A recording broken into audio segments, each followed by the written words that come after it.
Primera carta a Timoteo, capítulo 4, leemos de los versículos 9 al 11. Palabra fiel es esta y digna de ser recibida por todos, que por esto mismo trabajamos y sufrimos oprobios, porque esperamos en el Dios viviente, que es el Salvador de todos los hombres, mayormente de los que creen. Esto manda y enseña. El Señor añada bendición a esta lectura de su palabra. Este es el sermón 24 de la serie. Y el tema que veremos hoy es: Dios es Salvador. Quisiera al iniciar que meditemos en lo que dice ese versículo 9, palabra fiel es esta y digna de ser recibida por todos. Una palabra fiel, lo que significa es una palabra digna de confianza, una palabra en que no hay mentira, en que no hay algo escondido. ¿Cuántas veces nosotros nos topamos en nuestra sociedad con cosas que no son lo que parecen ser? De hecho, creo que toda la industria de la publicidad se maneja a través de mentiras. Pocas son las publicidades que son la verdad. Te presentan algo, pero detrás hay otra cosa que no le habían dicho. Así son las cosas que se venden, así son a veces hasta los contratos, y por eso la gente dice: lea la letra pequeña. Porque ahí no le dijeron que había algo más que usted tenía que dar cuenta, pero ya firmó. Y ahí decía que usted se responsabilizaba a tal y tal y tal. Esas no son palabras fieles ni dignas de ser recibidas, pero lo que nos dice aquí es de lo que nosotros estamos hablando, es de algo digno de toda confianza, que no tiene nada escondido, que no hay nada, que no hay una intención extraña, un interés. Es palabra fiel que viene de Dios y es digna de ser recibida. Lo que significa es, al ser así, se esperaría que entonces sea recibida de esa manera. ¿Y por qué no es recibida de esa manera? Porque esta es la realidad. Esta palabra, la palabra de Dios, la enseñanza de las Sagradas Escrituras, es palabra fiel y la gente no la recibe. No es recibida por causa del orgullo del ser humano. Hay una desconfianza ahí en el corazón. Tiene que el Espíritu Santo actuar en nosotros para que usted no dude y reciba la palabra de Dios como lo que es la verdad. Recuerden que estamos viendo cómo conducirnos en la casa de Dios, y la casa de Dios es la iglesia del Dios viviente, columna y baluarte de la verdad. Y en ese momento decíamos: ¿y cómo ustedes y yo vamos a ser columnas y baluartes, es decir, defensores y sostén de la verdad, de una verdad que no conocemos o de una verdad que no creemos de todo corazón? Tenemos que poder decirle a los demás: palabra fiel, algo por lo cual estamos dispuestos a darlo todo. La fidelidad de Dios en la Biblia se refiere al Gesed, es una palabra que se usa en hebreo, es que Él lo que dice lo cumple. En Lamentación 3, 22 y 23 dice Jeremías, en medio de vea que es Lamentaciones, es el lloro, es la angustia de ver, vino el castigo de Dios sobre Judá, porque era un pueblo desobediente al cual Dios le había dicho y le había advertido muchas veces. Y no hicieron caso, y viene el castigo de Dios, y sufrieron cosas espantosas con la invasión de Babilonia a Judá. Y en medio de esa tristeza, puede decir esto el profeta: nunca decayeron sus misericordias, nuevas son cada mañana, grande es tu fidelidad. Esto es maravilloso porque es en esos momentos de angustia y de ver, estoy recibiendo lo que merezco. Pero ¿sabe qué? Aún en ese momento Dios sigue siendo fiel. Porque sus misericordias son nuevas cada mañana y porque Él lo que dijo lo va a cumplir. Pero nosotros nos enfrentamos con una sociedad insensata que piensa en otras alternativas y Dios es la última, si es que lo consideran.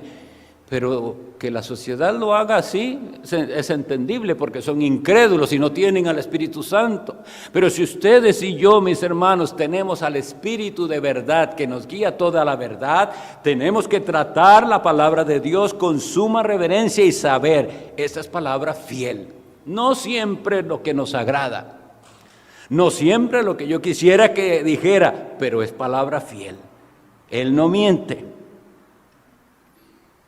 Este Dios que expulsó a Adán y Eva del paraíso es el mismo Dios fiel que prometió desde ese momento que habría un camino de regreso a Él. Bendito sea Dios, y Él lo cumplió.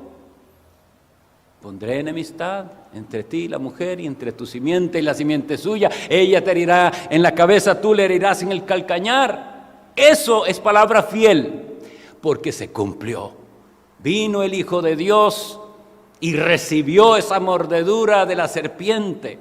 Tuvo que experimentar la muerte, pero aplastó la cabeza de la serpiente. Eso es una de las verdades que nosotros como iglesia de Dios tenemos que tener bien claras y por esto darlo todo. Es la verdad, Él es fiel, Él prometió salvación y Él da salvación en su Hijo Jesucristo. Él mismo que expulsó, una vez más digo, el mismo que los expulsó, prometió un camino de regreso a Él y lo envió, es su Hijo Jesucristo. Él es la puerta, Él es el camino. Pero ahora aquí se nos describe la vida cristiana. Bien, Dios es Salvador. Y ahorita vamos a ver más sobre eso, pero hay una vida, hay un camino que recorrer. Palabra fiel es esta, digna de ser recibida por todos, que por esto mismo trabajamos y sufrimos oprobios. Cuando la gente oye nuestra proclamación de salvación, solo por gracia, solo por medio de la fe, a veces se entienden mal y significa entonces no hay nada que hacer. Hay mucho que hacer después de que usted haya recibido la salvación. Antes no. No puede hacer nada para ser salvo, pero si usted ha sido salvo, si Dios lo ha salvado, no lo llama para que usted esté ahí sin hacer nada, porque la vida cristiana se define aquí y la dice el apóstol Pablo: por esto trabajamos y sufrimos oprobios. Estamos dispuestos a que nos ofendan y que digan lo que sea de nosotros y que nos cueste. Ve, esta frase cuando él dice, por esto trabajamos y sufrimos oprobios, entendámosla bien, porque no es que él lo dice, no creo jamás que él esté diciendo, por esto trabajamos, ¿qué se va a hacer? Tengo que hacerlo. No, es, por esto yo estoy dispuesto a, y ustedes deberían estar dispuestos a trabajar y sufrir lo que sea. Porque creo esta verdad por la cual daría mi vida. Ahora, yo pregunto, ¿es así el cristianismo realmente? En la mayoría de las veces no lo vemos así.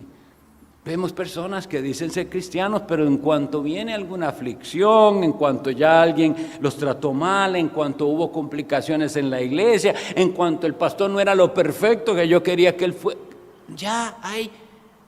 Pero dicen, no, la verdad que yo he recibido, esta palabra preciosa es tan verdadera y fiel y digna de ser que por esto estoy dispuesto a trabajar y a sufrir oprobios. Vea, sufrimos y él sabe de lo que está hablando. Voy a leer un poquito sobre los sufrimientos de Pablo que se describen en 1 Corintios 11, del 25 al 29. Por favor, presten atención a esta lista de sufrimientos que no son un cuento. Él pasó por esto. Segunda a los Corintios 11. 25 en adelante. Él está describiendo, desde el 24 leemos, dice: de los judíos 5 veces he recibido 40 azotes menos 1. 40 menos 1 es 39, chicos, ¿sí? 5 veces pasó por azotes, 39 azotes cada vez. ¿Sabía el apóstol Pablo lo que es sufrir por Cristo? Versículo 25. 3 veces he sido azotado con varas, lo cual es diferente que con látigos, ¿verdad? Con varas, con palos. 1 vez apedreado. Ustedes recordarán el relato en los Hechos de los Apóstoles y dice que lo apedrearon de tal manera que creyeron que ya estaba muerto y ahí lo dejaron y no estaba muerto. 3 veces he padecido naufragio. 1 vez, 1 noche y 1 día he estado como náufrago en alta mar. ¿Sabía el apóstol Pablo lo que era sufrir por esta palabra fiel? Versículo 26. En caminos muchas veces, en peligros de ríos, peligros de ladrones, peligros de los de mi nación, es decir, los judíos, peligros de los gentiles, peligros en la ciudad, peligros en el desierto, peligros en el mar, peligros entre falsos hermanos. Uno de los sufrimientos más grandes que hay. Porque son personas en las que confiábamos, a las que dábamos por hermanos y les abrimos el corazón. Y dice, peligros de falsos, no eran realmente hermanos. 27, en trabajo y en fatiga, en muchos desvelos. Se puede traducir también vigilias. Es decir, no dormir toda la noche. En hambre y en sed, en muchos ayunos, no pocos, no 1 vez al año en Cuaresma, muchos ayunos, en frío y en desnudez. Pero quisiera que lean este versículo 28 y presten atención. Y además de otras cosas, lo que sobre mí se agolpa cada día, la preocupación por todas las iglesias. ¿Quién enferma y yo no enfermo? ¿A quién se le hace tropezar y yo no me indigno? Hermanos, el apóstol Pablo, que está escribiéndole a Timoteo y le dice que por esto mismo trabajamos y sufrimos oprobios, sabe lo que es, supo lo que es sufrir. Nosotros muy poco, pero sí sabemos lo que es. Y los que han estado con nosotros un poco más de tiempo saben a qué me puedo referir con esto. El dolor, el corazón quebrantado por tantas cosas, por acusaciones. Bueno, gente hablando mal, gente criticando cada cosa que se hace y cómo se hace. Gente que en lugar de estar siguiendo al Cristo que le predicamos, está viendo a ver quién comete errores para hacerle la carga más grande a los pastores. Entonces, todo eso se da. Ahora, yo lo estoy hablando de la perspectiva pastoral porque aquí está hablándole a un pastor. Pero a usted le va a suceder también. Es cuestión de que le dé confianza y le abra el corazón a alguien más. Y que después reciba una traición y entonces sabrá. ¿Qué es lo que pasa? Que cuando las personas sufren a causa de haber abierto el corazón y de haber abierto y haber hecho bien y recibido mal, pasan por la tentación de decir, ya no más. Pero ahí es donde está el error, porque aquí dice que es palabra fiel, tan digna que a pesar de, estoy dispuesto y vuelvo a abrir mi corazón. Y aunque hayamos sufrido lo que sufrimos, volvemos a abrir el corazón al que lo necesita. y volvemos a hacer lo que Dios nos dice. Si alguien sufre, sufro con él. ¿No es apreciada a veces la labor? Y bueno, también sucede, vean que el mismo apóstol Pablo pasa por, digamos así, la pena de tener que decir. Ustedes creen que eso era agradable para él, pero era necesario en ese momento. Y esto es lo que a veces sucede, que no se conocen los detalles de la labor pastoral. Entonces no se aprecia porque mucho de la labor pastoral es invisible a las personas y la gente nada más cree que este es el hombre que se para ahí un rato el domingo a hablar y no sabe que toda la semana es una labor dura, lidiar con las personas, que hay una batalla espiritual, que hay una lucha en oración. Y entonces, como nosotros estamos viendo cómo debemos comportarnos, seamos entonces conscientes de que la labor de los ministros de Cristo es dura. No todos la ven, no todo es visible, algunos sí se dan cuenta, otros no, y no es para que nosotros les diga, pobrecito el pastor. Con eso no se gana nada. Nosotros lo que necesitamos y lo que nos da aliento es tener una iglesia que pueda decir junto con nosotros estas palabras fiel, y por esto estamos dispuestos a seguir adelante, porque es algo que hacemos juntos.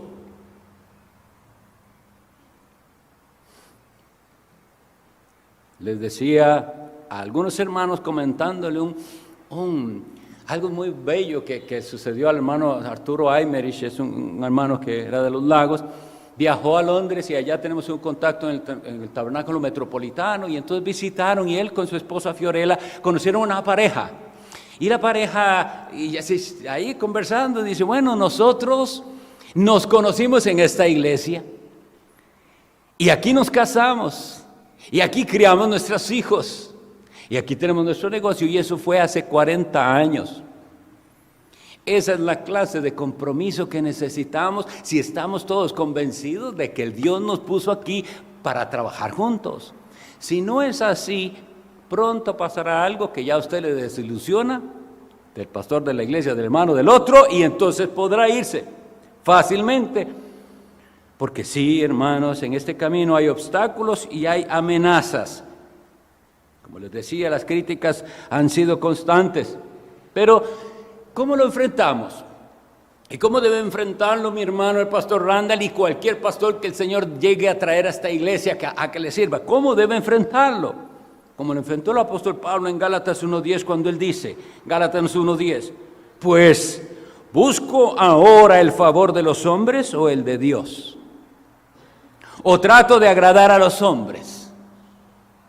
Pues si todavía agradara a los hombres, no sería siervo de Cristo. ¡Qué tremendo! ¿Saben por qué? Esto es tan tremendo. Porque nosotros nos damos cuenta que a veces sí es lo que estamos, parece que procurando, agradar a los hombres. Ahí es donde está la tentación. Que no hable mal de mí. Ay, ¿qué hago para que no hable mal de mí? A Cristo el Señor servimos. Somos siervos de Cristo y eso es lo que nos tiene que sostener. Aunque la mitad de la iglesia o la mayoría de la iglesia un día se le vaya a un pastor, si es porque él está predicando esta palabra fiel y digna, pero no son dignos. Así es lo que le dijo el apóstol Pablo a los judíos. Ya que no os juzgáis dignos de recibir el evangelio, me voy a los gentiles. No son dignos. Entonces, la iglesia tiene que apreciar la labor pastoral y saber, y los pastores tienen que entender, le servimos a Jesucristo. Claro que sí, nosotros queremos a las almas y deseamos que transmitirles el amor y que sepan que de verdad los queremos y que deseamos guiarlos siempre a Cristo. Pero habrá quienes no se les queda bien nunca. Y entonces tenemos que no servirle a ellos y decir, bueno, en algún momento entenderá. Y gloria a Dios que sí hay quienes entienden, porque ha habido testimonios. Y qué gozo trae al corazón cuando una persona dice, pastor, viera cómo estuve, pero ya no más. Ya entendí, vi el error. Vi que estaba hablando más de la cuenta, que estaba fijándome en otra parte y no en la cruz de Cristo. Pero el Señor le trae el arrepentimiento. Me ha dado tanta alegría en la iglesia, reconciliaciones. ¿Cómo es que esto había que manejarlo? Obligando a las personas. Oye, y hace, y lo hace porque el pastor dijo. No, porque la palabra llegó, porque se dio cuenta de su pecado, va, se arrepiente y entonces hay gran fruto para Dios. En el espacio que me queda voy a tratar el otro tema que viene aquí en este versículo. Que por esto mismo trabajamos y sufrimos oprobios porque esperamos en el Dios viviente. Nuestro Dios está vivo y dice, Él es el Salvador de todos los hombres, mayormente de los que creen. Y aquí quisiera entonces reforzar la doctrina que nosotros creemos de la salvación particular. Primero tenemos que entender qué significa salvación y qué es que Dios sea Salvador, porque aquí dice que es Salvador de todos los hombres. Entonces, en realidad, ¿qué es lo que nos está diciendo? ¿Que de veras todos los hombres están siendo salvos? Bueno, la palabra salvación lo que significa es de las cosas que es ser librado de cosas. ¿Cuántos pueden dar aquí testimonio de algo de algún peligro del que fueron salvados? Un terrible accidente, una tragedia, cosas que usted dice, de la que me salvé, y así lo dice la gente incluso en el mundo. No es de la que me salvé, de lo que me salvó Dios. Entonces, en ese sentido, Él nos ha salvado a nosotros y a todo el mundo de muchas cosas. Nadie le agradece, pero Dios ha salvado a muchos de terribles cosas y hasta de las consecuencias de sus propios pecados. Dios ha librado a muchos. Nuestro propio país, ¿cuántas veces nos hemos librado de tragedias que dicen, viene un huracán que viene de yo no sé dónde, y al final, no sé, que se devolvió y fue para otro lado? Dios nos libró. ¿Y por qué nos libró? ¿Porque merecíamos ser librados? No, pero su misericordia se mostró. Dios ha librado a nuestro país de muchas cosas. En ese sentido, Él es el Salvador de Costa Rica. Nos ha librado de muchas cosas, pero ¿significa eso que todo Costa Rica está salvo? Claro que no. No todos son salvos. Juan 3:18 dice, el que en Él cree no es condenado, pero el que no cree ya ha sido condenado porque no ha creído en el nombre del unigénito Hijo de Dios. Entonces, si aquí dice que hay gente que ya ha sido condenada por no creer, quiere decir que no todos se salvan. Y si no todos se salvan, entonces cuando ahí leemos, Él es el Salvador de todos los hombres, no podría significar que Él es Salvador de absolutamente todos los hombres en el sentido espiritual. Juan 3:36 dice, el que cree en el Hijo tiene vida eterna. ¿Cree usted en el Hijo? La gente dice creer en Dios, pero ¿cree usted en el Hijo? El que cree en el Hijo tiene vida eterna, pero el que rehúsa creer en el Hijo no verá la vida, sino que la ira de Dios está sobre él. ¿Por qué está la ira de Dios sobre el que no cree en su Hijo? Porque él tendrá que pagar sus pecados. En cambio, el creyente ya no, porque él dice, Él pagó por mí. Entonces nosotros llamamos dos conceptos para tener aquí. Llamamos gracia común y llamamos gracia particular. ¿Qué es gracia común? Bueno, lo que se nos describe en Mateo, cuando dice, en Mateo 5:45, que dice, sale el sol sobre justos e injustos, llueve sobre buenos y malos. En ese sentido, la gracia de Dios es común. Dios ha beneficiado a todos de muchas maneras, pero la diferenciamos de una gracia particular, que es la que cambia el corazón de una persona y la salva, no solo de un accidente, no solo de un tortón que se iba, como decimos aquí, no solo de cosas así, lo salva de sus pecados. En Mateo 1:21, cuando se le da el nombre al Hijo de Dios, dice, pondrá su nombre Jesús, llamará su nombre Jesús, porque Él salvará a su pueblo de sus pecados. ¿A quiénes salvará? A su pueblo de sus pecados. Puede salvar al mundo entero de muchas cosas nuestro Dios, y de hecho lo hace y lo sigue haciendo. El ejemplo es el que les digo, considérenlo. ¿Cuántas veces ha Costa Rica sido librada de tragedias? ¿Significa que todo Costa Rica está salvo? No, se salvó de la tragedia, pero la salvación de su alma solo para el que cree en el Hijo de Dios. Entonces, eso es como nosotros lo entendemos, que esto que dice, Él es el Dios viviente, el Salvador de todos los hombres, mayormente de los que creen. La salvación nuestra es maravillosa.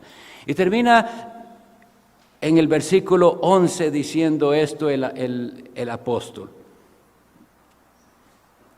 Esto manda y enseña.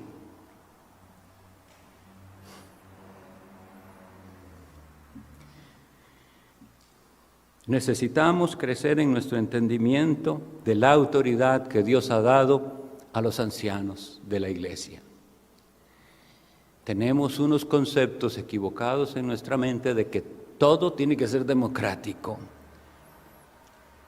Incluso las democracias que tanto se jactan en los países no son tan democracias como nos quieren hacer pensar. Ellos están moviendo a las personas por donde ellos quieren al final. Entonces, ¿por qué digo esto? Porque hay personas que creen que así debe funcionar la iglesia, que todo es por mayoría de votos, pero no es así. Según lo que hemos visto en las Sagradas Escrituras en lecciones pasadas, los ancianos de la iglesia, los oficiales, ministros y los diáconos son reconocidos por la iglesia como personas que Dios dio a la iglesia para que realicen una labor especial de manera formal y comprometida. Entonces, cuando la iglesia los reconoce, está reconociendo que Dios a estas personas los dotó de una cierta autoridad. Bueno, aquí dice esto, manda y enseña. Son dos cosas. Hay instrucción, eso es enseñar, es bastante general. Les enseñamos los principios bíblicos y realmente esta parte no genera tantos problemas. La gente le gusta y habla de que qué bonito, ahí enseñan bastante. He oído esos comentarios. Eso no genera tantos problemas. Esto manda y enseña. Eso sí genera problemas. Porque es instrucción específica, no es simplemente que le di los principios, sino Dios nos manda a hacer cosas específicas y a dejar cosas específicas. Son las aplicaciones las que caen mal. Son las aplicaciones que cuando eventualmente llegue a esa partecita suya de la que usted quería que nadie le tocara, ese día ya le comenzó a caer mal el pastor. Todo estaba bien mientras hablaba de todo, en eso sí, pero cuando llegó y la espada de Dios punzó donde dolía, entonces ya no es tan buen pastor. Pero el apóstol Pablo le dice a él, esto manda y enseña, hay un nivel de autoridad. Y vuelve y analicemos por qué es que da problemas las aplicaciones, por qué estos principios bíblicos al aplicarnos dan problemas por nuestro orgullo, y por eso debemos todos pedir al Señor, danos Señor un corazón humilde, para que yo pueda decir la verdad, lo que dijeron es la verdad, yo tengo cosas que cambiar. Más fácil es refugiarnos en poner excusas, justificarnos, echarle la culpa a alguien más.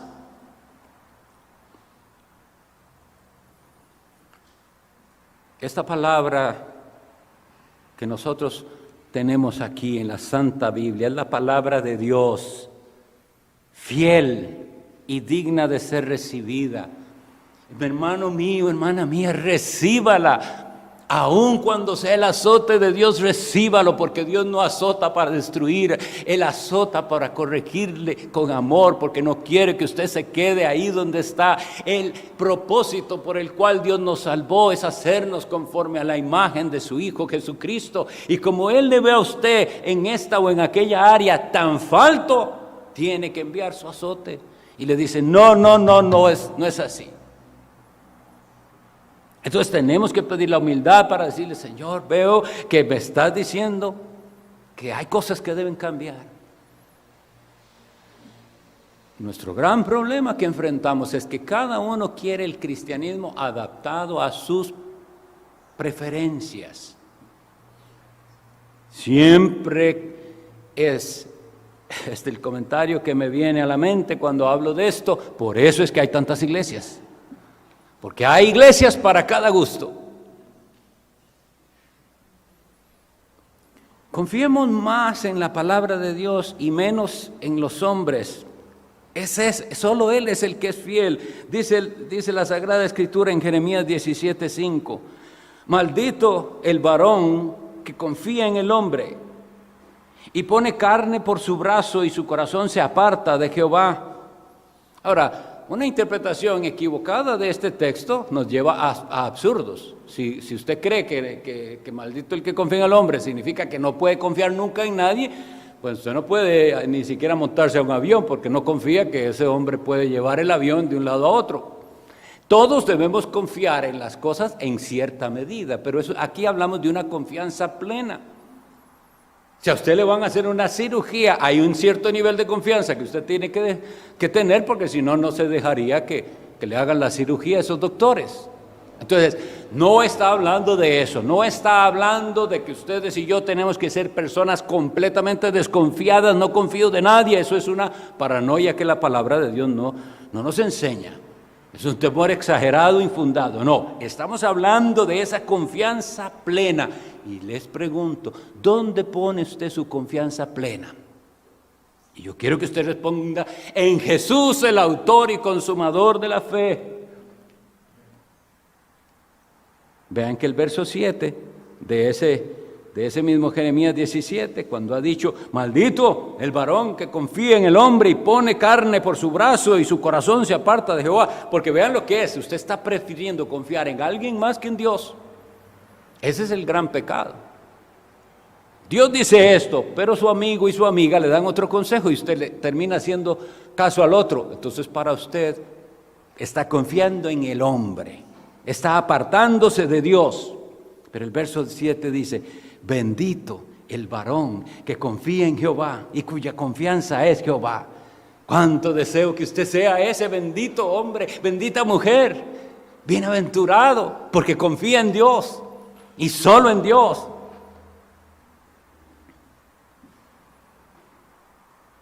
De lo que estamos hablando es de que los que creen de verdad, los que son verdaderos creyentes, son los salvados, ¿verdad? Y viven de acuerdo a esta fe, y por esta fe están dispuestos a trabajar y a sufrir, no confiando en sí mismos. Porque, véanlo así, hemos leído que maldito el varón que confía en el hombre, pero yo soy un hombre, no puedo confiar en mí mismo, porque caería bajo esa maldición. De quien debo desconfiar es de este corazón engañoso, pero de Dios no. De Dios no puedo desconfiar. Jesucristo nuestro Señor y Salvador es llamado el fiel y verdadero. Y dice así Apocalipsis 19:11, la descripción del Hijo de Dios viniendo en gloria. Apocalipsis 19:11 dice, entonces vi el cielo abierto. Imagíneselo, mi hermano, por favor. Solo vea para el cielo y piense que se abren las nubes y he aquí un caballo blanco. Y el que lo montaba se llama Fiel y Verdadero. Y con justicia juzga y pelea. ¿Contra quién pelea? Contra sus adversarios. No se halle usted dentro de sus adversarios. Sea usted más bien de los que vienen, dice, y le siguen las huestes celestiales. Que ese sea nuestro anhelo. Ver a Cristo glorioso venir y yo ser parte de su séquito, no parte de aquellos contra los que Él viene a pelear y a aplastar con sus pies, porque eso dice la Sagrada Escritura. Palabra fiel es esta. y digna de ser recibida. ¿Por qué es fiel? ¿Por qué es digna de ser recibida? Porque Él es el fiel y verdadero, Él no miente. Deje de confiar en usted mismo, deje de confiar en alguien más a ese nivel, confíe solamente en el Hijo de Dios. Esto es lo que nosotros tenemos que transmitir a otros, pero para transmitirlo tenemos que creerlo. Y si nosotros lo creemos, entonces estaremos dispuestos a trabajar y a sufrir oprobios. Oprobios es insultos. ¿Está usted dispuesto a trabajar y a sufrir por Cristo? Aquí, bienvenido. Inscríbase. Este es el lugar. Pero si quiere una religión acomodada, en la que usted hace si quiere y si no quiere no hace, no, porque aquí nos dice que nosotros vamos como ministros de Cristo a enseñar y a mandarle al pueblo de Dios. Camine como Dios nos ha mandado. Una iglesia bíblica, insisto, y lo digo muchas veces en el curso de doctrina, una iglesia del Señor, una iglesia bíblica, no es una iglesia en la que no hay pecado. Es una iglesia en la que el pecado se trata bíblicamente. Pero si los pastores no sabemos del pecado, no nos juzgue, porque no podemos tratar aquello que no sabemos. Pero ¿sabe qué? No necesitamos policías. Dios sacará el pecado a la luz. Dele tiempo a su hermano, dele tiempo, sea paciente, ore por el que anda mal. Y si no, Dios va a sacar las cosas a la luz y las vamos a tratar bíblicamente, porque nosotros estamos para enseñarle a la gente y a mandarle, siga a Jesucristo, crea en Él y viva para Él, pero no se engañe a sí mismo que usted puede decirse cristiano y vivir como usted quiera. Se pide de nosotros santidad, esa debe ser nuestro anhelo y marca. Pidamos a Dios que aplique esta palabra que hemos leído y en la cual hemos meditado a nuestras propias vidas. Oremos. Dios Padre Todopoderoso, hoy hemos leído que esta palabra es fiel y es digna de ser recibida. Y queremos pedirte perdón por las veces que hemos menospreciado el consejo de tu palabra, por las veces que las predicaciones se han ignorado, por las veces que no se ha valorado y apreciado suficiente la lectura y explicación de tu santa palabra. Ella es fiel, porque tú eres fiel y verdadero. Una vez más, rogamos la bendita acción del Espíritu Santo, que es quien puede hacer que haya temor en nuestro corazón, que es quien puede doblegar nuestro orgullo y hacernos reconocer cuánto te necesitamos, Dios. Yo te pido por cada alma aquí presente, tú que conoces las luchas y angustias de cada uno, pero habrá quienes no están dispuestos a trabajar y sufrir.